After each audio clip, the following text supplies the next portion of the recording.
पितृपक्षापूर्वी तुमच्यासोबत या घटना घडल्या तर वेळी सावध व्हा. पितृदोषाचे संकेत तर नाहीत. नमस्कार मित्रांनो, यंदा पितृपक्ष 17 सप्टेंबर ते 2 ऑक्टोबर 2024पर्यंत चालेल. पितृपक्षात आपल्या कुटुंबातील मृत्यू झालेल्या लोकांसाठी म्हणजेच पितरांसाठी समर्पित असतो. पितृपक्षाला श्राद्ध असेही म्हणतात. पितरांची पूजा करणं श्राद्ध पक्ष अतिशय शुभ मानला जातो. पितृपक्षादरम्यान आपले पूर्वज पितृलोकांतून पृथ्वीवर येतात अशी एक धार्मिक धारणा आहे. त्यामुळे या दिवसात श्राद्ध, तर्पण, पिंडदान वगैरे करण्याची परंपरा आहे. हिंदू पंचांगानुसार यावर्षी पितृपक्ष मंगळवार 17 सप्टेंबरपासून सुरू होत आहे आणि 2 ऑक्टोबर रोजी सांगता होईल. पितर रागावले तर पितृदोष जाणवतो. पितृपक्षापूर्वी जर तुमच्यासोबत काही घटना घडत असतील तर वेळीच सावध व्हा. तुमच्या घरात पितृदोष आहे की नाही हे जाणून घेण्यासाठी कोणती चिन्हे आहेत ते जाणून घेऊया. पितृदोष हा शास्त्रामध्ये अत्यंत घातक मानला गेला आहे. त्याचे दुष्परिणाम कुटुंबातील अनेक पिढ्यांना हानी पोहोचवतात. असं म्हटलं जातं की कामात वारंवार अडथळे येत असतील, मेहनत आणि प्रामाणिकपणा असूनही अपयश येत असेल तर ही पितृदोषाची लक्षणं आहेत. आकस्मिक अपघात, बळी पडणं किंवा अचानक आजारपणामुळे आपले सर्व पैसे गमावणं हे पितृदोषाचे कारण मानलं जातं. तुमच्यासोबतही असं काही होत असेल तर पितरांच्या शांतीसाठी दान करा.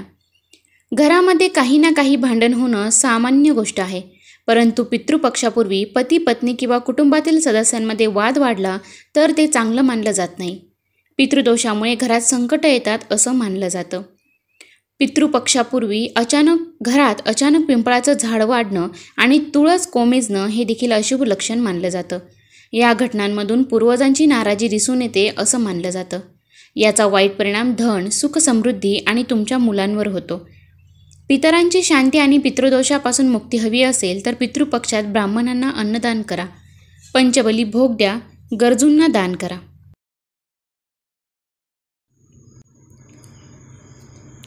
प्रत्येक कामात येत असेल विघ्न तर असू शकतो पितृदोष. हे उपाय ठरतील प्रभावी. बऱ्याचदा आयुष्यात येणाऱ्या विघ्नांमागे पितृदोष असू शकतो. म्हणूनच जीवनात काही चांगले घडत नसेल तर त्याची कारणं जाणून घेणं अत्यंत आवश्यक आहे. पितृदोष अत्यंत क्लेशदायक आहे. ज्याच्या कुंडलीत पितृदोष असतो त्याला अनेक प्रकारच्या मानसिक तणावांचा सामना करावा लागतो. पितृदोषामुळे माणसाच्या आयुष्यात प्रचंड समस्या येऊ लागतात. म्हणूनच पितृदोषाची लक्षणे ओळखून त्यानुसार उपाययोजना करून हा दोष दूर करणे आवश्यक आहे. पितृदोष म्हणजे काय, त्याची कारणे, लक्षणे आणि उपाय जाणून घेऊया. कसा असतो पितृदोष? असे मानले जाते की एखाद्या व्यक्तीच्या मृत्यूनंतर त्याचे अंतिम संस्कार नियम आणि विधीनुसार केले गेले नाहीत किंवा एखाद्याचा अकाली मृत्यू झाल्यास त्याच्याशी संबंधित कुटुंबातील सदस्यांना अनेक पिढ्या पितृदोषाचा सामना करावा लागतो. योग्य अंत्यसंस्कार व पितरांचे श्राद्ध न करणे, पितरांचा अपमान करणे, घरातील स्त्रियांचा आदर न करणे, प्राण्यांची हत्या, ज्येष्ठांचा अपमान करणे अशा अनेक कारणांमुळे पितृदोष लागतो. पितृदोषाची लक्षणे कोणती?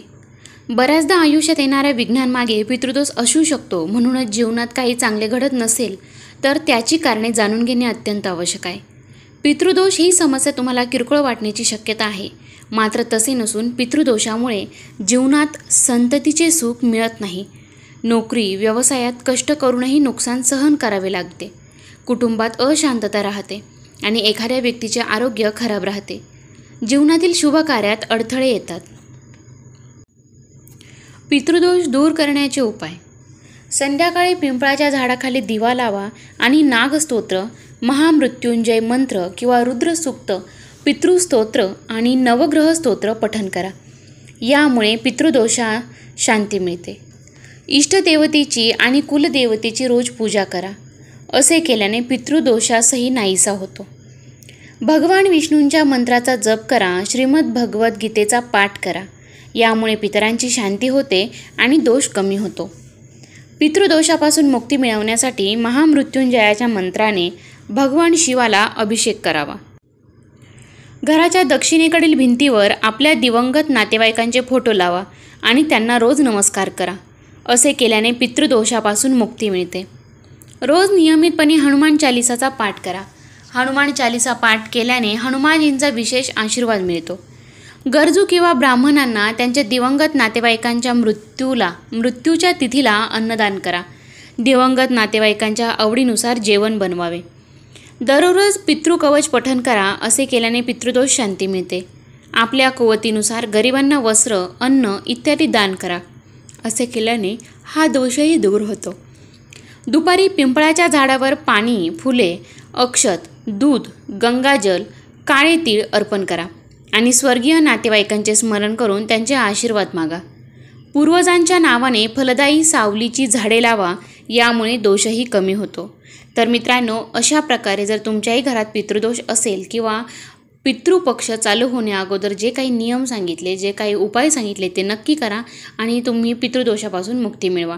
काही प्रश्न असतील तर कमेंटद्वारे नक्की विचारा आणि जर चॅनलवरती नवीन असाल तर चॅनलला सबस्क्राईब करायला विसरू नका. धन्यवाद.